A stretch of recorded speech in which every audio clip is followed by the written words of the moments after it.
Jimmy Fallon was asking Rachel Sennott about her transition from NYU student to rising comedy star, when something in her expression suddenly shifted. The young comedian, who had been energetically discussing her career moments before, went quiet and looked down at her hands. "Jimmy," she said softly, her voice trembling, "I became a comedian because I was slowly killing myself."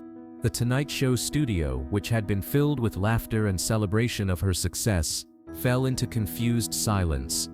Rachel's confession hung in the air like a dark cloud that nobody had seen coming. Jimmy's enthusiastic smile faded as he realized this wasn't a setup for a self-deprecating joke. This was something much more serious and painful. It was December 5th, and Rachel had come on the show to promote her latest film and discuss her meteoric rise in comedy.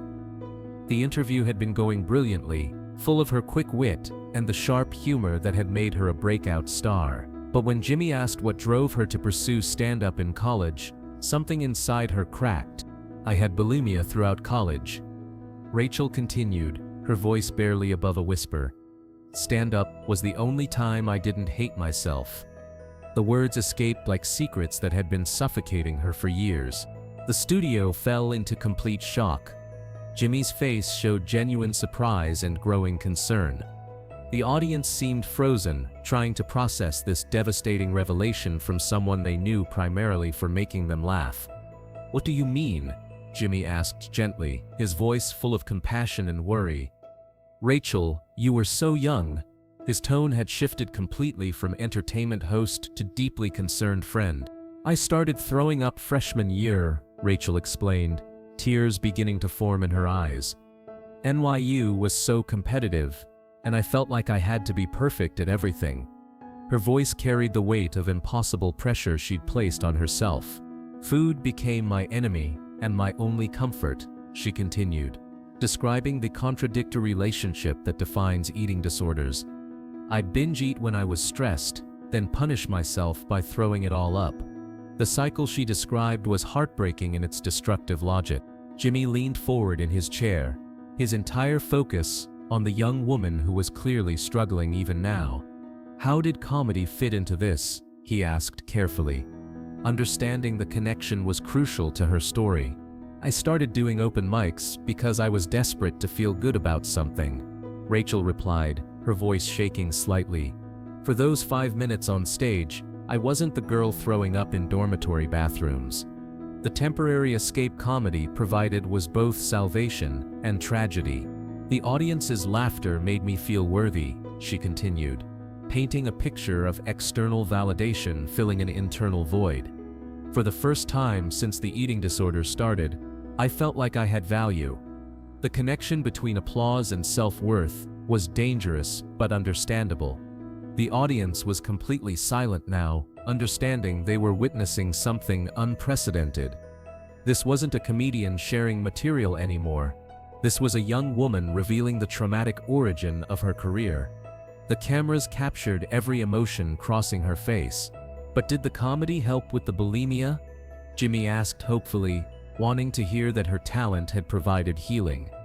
Rachel's expression grew even more pained. "It made it worse," she admitted, her voice breaking. "I thought if I was funny enough, successful enough, maybe I'd finally be good enough to eat normally." The twisted logic of eating disorders was evident in her reasoning. "But backstage, after shows, I'd still throw up," she continued, describing the persistence of her illness despite professional success. "I was getting laughs and getting sicker at the same time." The contradiction was devastating to hear. Behind the scenes, producers were grappling with how to handle this unprecedented confession. This wasn't entertainment. This was someone revealing a serious mental health struggle on live television. But they recognized the importance of letting Rachel tell her story. "How long did this go on?" Jimmy asked softly, his concern evident. Rachel took a shaky breath before answering. "All 4 years at NYU," she replied. The timeline shockingly long. "I graduated with a degree in comedy and a severe eating disorder." Her academic success had masked her personal destruction. "I'd perform at night, get standing ovations, then go home and make myself throw up," she continued, detailing the exhausting double life. Nobody knew because I was really good at hiding it. Her ability to compartmentalize was both impressive and tragic. Jimmy made a decision that would define this moment. He stood up from behind his desk and walked over to sit in the chair next to Rachel, abandoning the traditional interview setup. "Rachel, that must have been incredibly isolating," he said gently.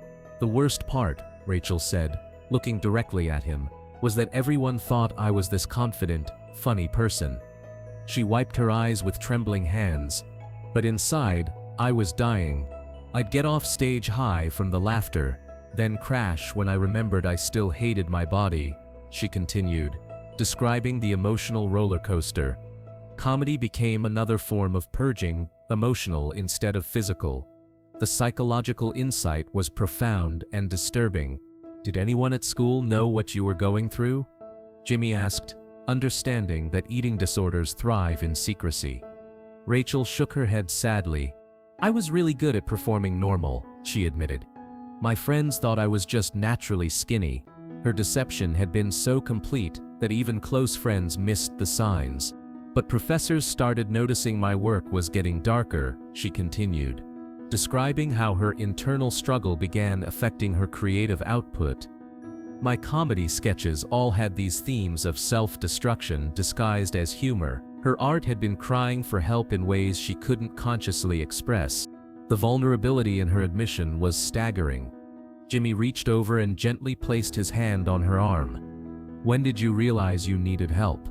"When I fainted during a showcase performance," Rachel said, the memory clearly traumatic. "I was in the middle of a bit about body image, and I just collapsed. The irony of the timing wasn't lost on anyone.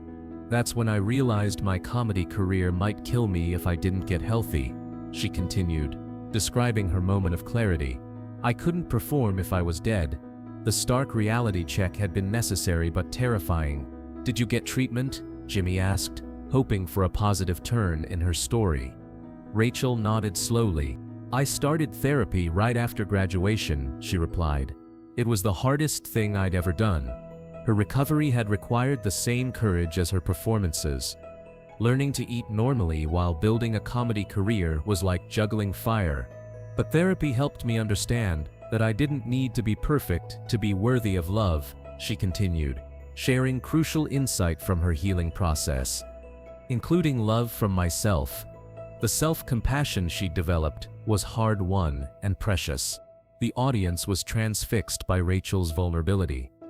Many were thinking of their own struggles with body image, their own battles with perfectionism in competitive environments. Her story was creating space for shared understanding about the pressure young women face. "How is your relationship with food now?" Jimmy asked, understanding this was an ongoing journey rather than a destination. Rachel considered the question carefully. "It's a work in progress," she said honestly. "Some days are better than others." Her realistic approach to recovery was healthier than claiming to be completely cured. "But I don't throw up anymore, and that's huge." "And comedy?" Jimmy prompted. "How has your relationship with performing changed?" Rachel's expression brightened slightly. "I'm learning to do comedy from a place of self-love instead of self-hate," she said, describing a fundamental shift in motivation. "The laughter feels different when it's not masking pain." Her growth was evident and inspiring. "What would you say to other young people who might be struggling with similar issues?" Jimmy asked, recognizing that Rachel's words could reach millions of viewers. Rachel looked directly into the camera. "That you don't have to be perfect to be valuable," she said with conviction. "Your worth isn't measured by your weight or your achievements." Her message was simple but profound. "And if you're using success to mask pain," she continued, "please get help before the mask becomes a prison." Her metaphor perfectly captured the dangerous trap she'd escaped. The studio erupted in applause, but it wasn't typical entertainment applause. This was recognition, support, and love for someone who had shared incredible courage. Many people were openly crying, moved by her honesty and strength. "Do you think you would have become a comedian anyway?" Jimmy asked, exploring the relationship between trauma and talent. Rachel considered this thoughtfully. "I hope so," she said honestly. But I know my comedy would have been different." She paused reflectively. "Maybe gentler, less desperate. What I do know," she continued, "is that I'm grateful comedy existed when I needed it most." Her appreciation for her art form was evident. "It saved my life, even while I was destroying it." They talked for a few more minutes about eating disorder resources, about the pressure on young performers, and about the importance of mental health support in competitive fields. Rachel was more genuine and inspiring than she'd ever been in public. When the interview ended, something remarkable happened. Instead of rushing off to her next commitment, Rachel stayed on stage, talking with audience members who approached her with their own stories of eating disorders and body image struggles. The studio became an impromptu support group. "I never expected this response," Rachel told Jimmy, as they watched people sharing their experiences around them. "I thought everyone would see me as weak or broken." Jimmy shook his head. "They see someone who survived and is helping others do the same." The episode aired exactly as it happened, with no editing to minimize Rachel's vulnerability. The response was immediate and overwhelming, with eating disorder organizations praising her courage and colleges beginning conversations about student mental health support. Within hours, comedy and healing began trending on social media. Eating disorder hotlines reported increased calls. University counseling centers saw more students seeking help. Rachel had accidentally started a movement about the relationship between creative success and mental health struggles. Other comedians began sharing their own stories of using humor to cope with trauma. Pete Davidson discussed his mental health struggles. Hannah Gadsby talked about comedy as survival. The walls of silence around pain and comedy began crumbling. 3 months later, Rachel returned to The Tonight Show. She looked healthier, not just physically, but more at peace with herself. "How are you doing?" was Jimmy's first question, asked with genuine care. "I'm eating," Rachel replied simply, her smile radiant and genuine. "And I'm still funny." Her ability to maintain her humor while healing was remarkable and inspiring. Rachel had used the months since her revelation to become an advocate for eating disorder awareness in entertainment and academia. Her foundation had funded counseling programs and eating disorder education on college campuses. "Any regrets about sharing your story that night?" Jimmy asked. Rachel shook her head without hesitation. "None," she said firmly. "That sick girl inside me finally got to tell her truth." The Tonight Show partnered with eating disorder organizations directly because of Rachel's appearance. They featured regular segments on body image, college mental health, and healthy relationships with success and perfectionism. Jimmy learned something profound that December night that changed how he approached young performers thereafter.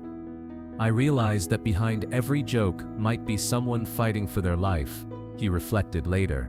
"Sometimes laughter is a lifeline, but it shouldn't be the only one." Rachel Sennott's eating disorder revelation became more than a viral moment. It became a cultural shift in how society discusses mental health among young performers and the dangerous perfectionism that can drive creative success. Years later, Rachel would say that revealing her bulimia on live television was the moment she stopped performing survival and started living authentically. "That night, I realized my comedy could come from joy instead of pain," she reflected. "And that made it even funnier." The lesson of that extraordinary December night was profound.